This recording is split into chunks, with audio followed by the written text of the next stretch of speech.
8 अगस्त से लेकर के और आज तक नेशनल कैपिटल रीजन के वायु के विषय को लेकर आज छठी बैठक करी है। ये लगातार जो हमारी एयर क्वालिटी को लेकर के बैठक चलती है, आज हमारी छठी बैठक थी। इससे पहले ये 5 रिव्यू मीटिंग हुई है। इसमें ministry of agriculture, housing, urban affair, road transport, NCR की state government, civic bodies, MCD Gurgaon, Faridabad, Noida, Delhi police, CAQM, CPCB, state pollution board, ये आज छठी करी है। इससे के पहले हमारे सेक्रेटरी साहब के भी अंडर में और CAQM चेयर के अंडर में भी 2 मीटिंगें हुई हैं। और इसमें लगातार जो हम लोग प्रयास कर रहे हैं उसकी समीक्षा तो की ही जाती है। मैं हमारे CAQM के जो चेयर हैं उनको कहूँगा कि CAQM के द्वारा जो इसमें निर्णयों की बात उन्होंने कही है वो आज के कुछ निर्णयों को प्रमुख रूप से जो CAQM ने तय किया है एक बार आपको बताएं। जितनी भी इंडस्ट्रीज में रिमेनिंग इंडस्ट्रीज में उस कंटिन्यूस एमिशन मॉनिटरिंग सिस्टम जो ऑनलाइन लगना चाहिए, वो दिसंबर के अंत तक सभी को निर्देश दिए गए हैं। स्टेट पॉल्यूशन कंट्रोल बोर्ड्स को और सेंट्रल पॉल्यूशन कंट्रोल बोर्ड इसका सुपरविजन करेगा कि 31 दिसंबर तक सभी इंडस्ट्रीज में OSIMS का इंस्टॉलेशन का निर्णय लिया गया है। उसको सख्ती से उसके ऊपर कार्रवाई की जाएगी। रोड के विषय में रोड रिपेयर्स को एक्सपीडाइट करने के लिए ताकि डस्ट पॉल्यूशन कम हो। उसके अलावा मैकेनाइज्ड रोड स्वीपिंग मशीन्स का जो के लिए भी ज़्यादा से ज़्यादा उनका यूटिलाइजेशन हो, प्रोक्योरमेंट हो और उसके लिए भी कार्य योजना बनाने के लिए सभी म्युनिसिपल कॉरपोरेशंस को निर्देश दिए गए हैं। दिल्ली की सरकार को और बाकी NCR स्टेट गवर्नमेंट्स को निर्देश दिए गए हैं कि वो पैचेस आइडेंटिफाई करें, बजाय कि नंबर ऑफ ट्रीज की जगह हेक्टेयर एरिया आइडेंटिफाई हो जिसमें मैक्सिमम ग्रीनिंग की जाए। और उसका भी एक कार्य योजना बनाने के लिए अगले साल की विस्तृत कार्य योजना बनाने के लिए उनको निर्देश दिए गए हैं। जो ट्रैफिक के हॉटस्पॉट्स हैं, जैसे दिल्ली में 62 ट्रैफिक कंजेशन हॉटस्पॉट्स हैं, उसको जल्दी से जल्दी उन पे कार्रवाई की जाए। उनमें से कुछ ऐसे हैं जिन पे कि कम बहुत ही शॉर्ट टर्म में काम किया जा सकता है। उसके लिए भी ट्रैफिक पुलिस और जो PWD और अदर अथॉरिटीज़ जिनसे ये ट्रैफिक कंजेशन कम होगा उनको भी निर्देश दिए गए हैं इसको जल्दी से जल्दी। इसी प्रकार बाकी जो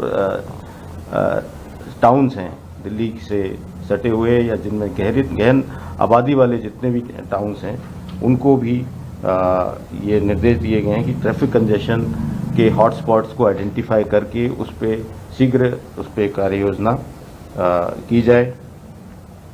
जैसा कि मैंने पहले बताया, एंड टू एंड पेविंग और grinning along with drainage system, proper drainage system के लिए रोड का जो विकास है उसके लिए विस्तृत कार्य योजना बनाकर और जो प्रमुख शहर हैं और इंडस्ट्रियल टाउन्स हैं उन सब में उसको क्रियान्वित किया जाएगा। वो भी एक एनुअल एक्शन प्लान का पार्ट बनेगा। इसमें जन भागीदारी पे भी काफ़ी चर्चा हुई कि डस्ट मैनेजमेंट और जो डिस्पर्स सोर्सेज हैं पॉल्यूशन के उनको किस तरह से उसमें जन भागीदारी, कंप्लेंट रिड्रेसल मैकेनिज्म को कैसे स्ट्रॉन्ग किया जाए उस पर भी चर्चा हुई। और स्कूल्स, कॉलेजेस, इंस्टीट्यूशंस को एक green warriors, air warriors, eco clubs के जरिए कैसे अवेयरनेस और पब्लिक पार्टिसिपेशन में भागीदारी कैसे सुनिश्चित की जाए उस पर भी चर्चा हुई।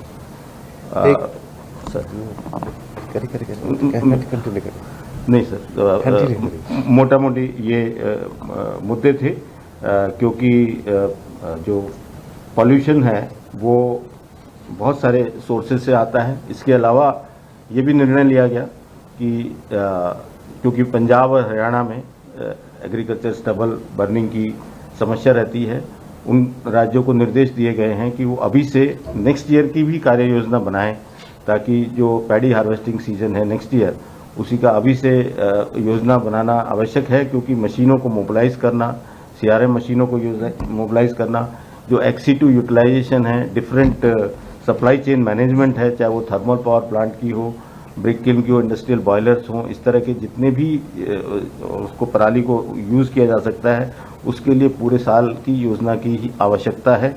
केवल पराली का जो जलने का पीरियड है उसी ताकि उसको बहुत मिनिमाइज किया गया है। इस साल कम तो हुई हैं, घटनाएं काफ़ी कम हुई हैं, और जो सुधार है पिछले वर्षों की तुलना में